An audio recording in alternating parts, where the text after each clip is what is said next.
From about the age of 5 years old, the violence was at that stage part of my childhood. So the perpetrator has been arrested. Then what? What happens to you? You just lost part of you. And all these years, it's still very fresh in my mind to what happened. I started to bang the door, yelling for help, shouting for help, hoping that somehow somebody would hear me.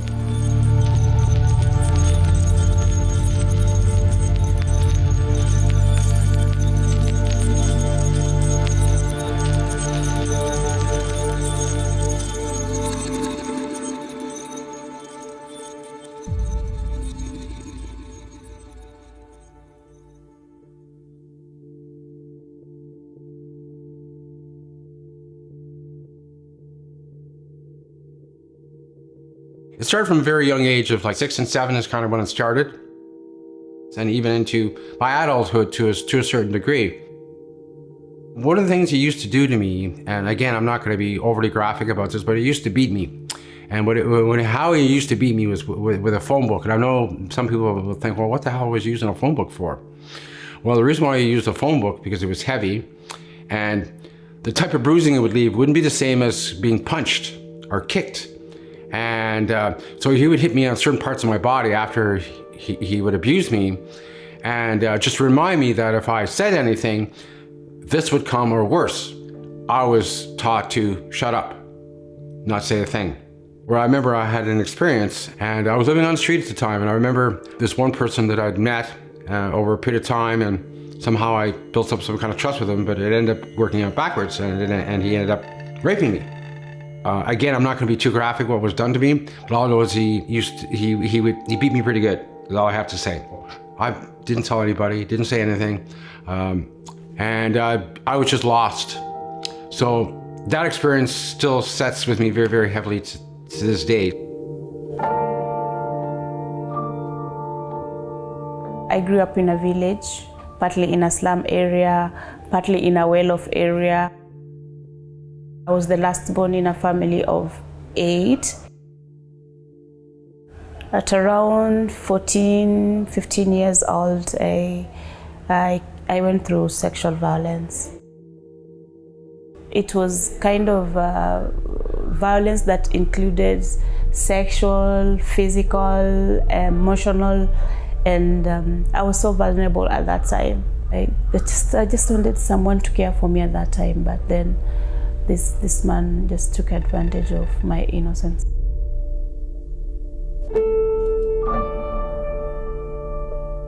Six months after my dad had gone, a stepfather came into my life. Things started to change from there. Didn't really connect with us kids because we weren't his. He wanted a relationship with my mum. Sometimes it would be verbal abuse, and then sometimes it would be physical. It just became a daily occurrence. We were pretty much isolated from each other.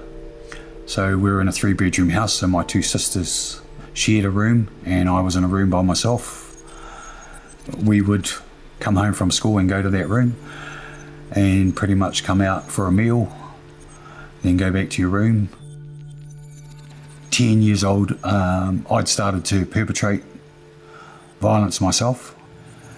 And over the years became a full-on perpetrator of domestic violence to partners over the years. And at that stage in my life, I didn't see that there was anything wrong with me, because it was just how a family works.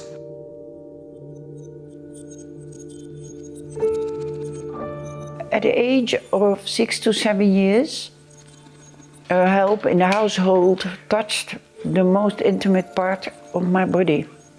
I was doing a lot of gymnastics, and I was standing on my hands, and then he came, he touched it, and really something very strong happened in my body, very strong. enormous. And then I came in already into a kind of dream, as if I was not on this earth.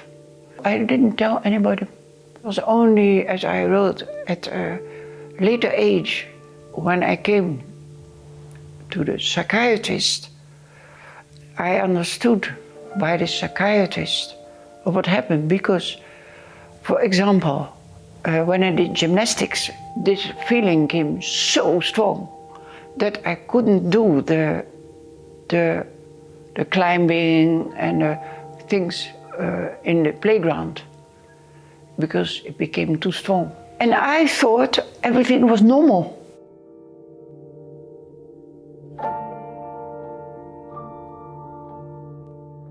It started with a Facebook friend request from an unknown person. And at that moment, I was really looking for this chance. The job that was offered to me is to be a computer shop staff. I was brought in the house, and then there I met the person, and she explained to me that the computer shop that I was expecting is actually not a computer shop itself, but it was a like cyber sex den. It was really like a bomb exploded in my head. There were girls that was trapped in there with me who were sex slaves through computer. Customers would come online to us and would instruct us what to do, whatever lascivious things that I never imagined or anticipated as a teenager. And for every lascivious things that my customer would ask me to do and I refused to do it, they would starve you. Like literally starve you until you like obey them. And I was so scared. I was helpless. I looked around and saw other girls also shivering with fear. I even came to the point that I don't know myself anymore. I was just 16 years old and I got to do these things that I never imagined.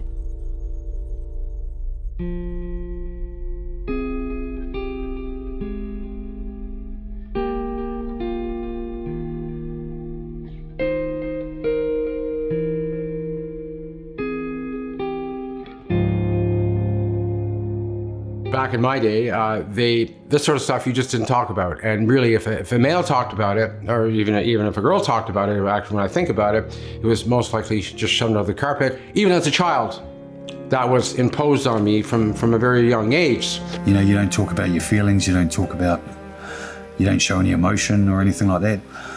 You know, you don't want to open up about that type of stuff. And I couldn't talk, I couldn't say a word, nothing. You go to the deepness of being lost and not knowing where to are, and you come into a world of darkness. It was as if I was torn away. I'm not comfortable, being looked at. I'm not comfortable being stared at. There were nights that I will wake up, staring into darkness, and I feel empty, really. How am I able to forget this? There's a time I told my friend about this and she was like, they ask a lot of hows. And then immediately you say that because they have not felt that, then you remain like, why did I even tell them? Why did I say? And even if you get justice, there's no reparation. It was really, really hard for me to recover from that situation. It took me not just a year, or 2 or 3, but it was like a long 4 years fighting for justice.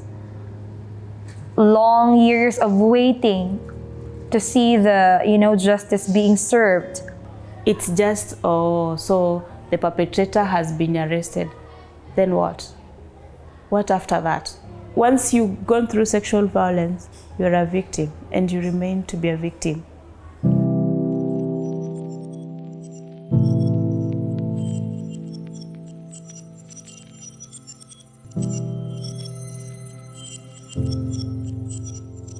change happened in my life at a late age, so in my mid-40s. I had a circle of friends that I fitted with.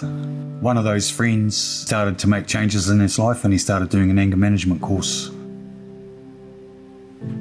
You know, I sat in a room there with a whole lot of men sitting in a circle, and they started having conversations about stuff that I'd never heard men talk about. And talking with me and starting conversations with me got me to realise that the life that I had been living right from a child and that behaviour and the way that I was living as an adult was actually all domestic violence, and started to teach me and give me the skills and the tools that I should have got in my own home as a kid as to what it was to be a man, a father and a partner. And it started to slowly change my whole life. So currently I run a safe house for girls survivors of sexual violence. The only thing that I refuse to say is it's getting over it. It's learning to stay with it and overcome. You know, I would think that it would get better after all these years. Well, it has, in a sense that I've learned to live with it in a better way, as of not being so self-destructive. But at the same time, talking about this will help others come out that haven't talked about it. I waited almost 50 years before my conversation came about it. Information about sexual violence should be given to children. We're going to break the cycle. Stop the harm, exactly. I don't know if someone ever asked me if I'm all right. Like, are you feeling well? Are you okay? All kinds of these things could have been different if somebody had seen the signs. If only my family were aware of this kind of evilness existing in the world, they could have stopped this to happen. Pay attention to your children. I'm thankful that there's opportunity like this to share my story, to make other people aware, of course, about this also. If nobody else will, well then I will. Just to get this going, to change, for change. If you could, go back and meet your 16-year-old Ruby, what would you say to your younger self? Well done, my 16 years old self, for surviving.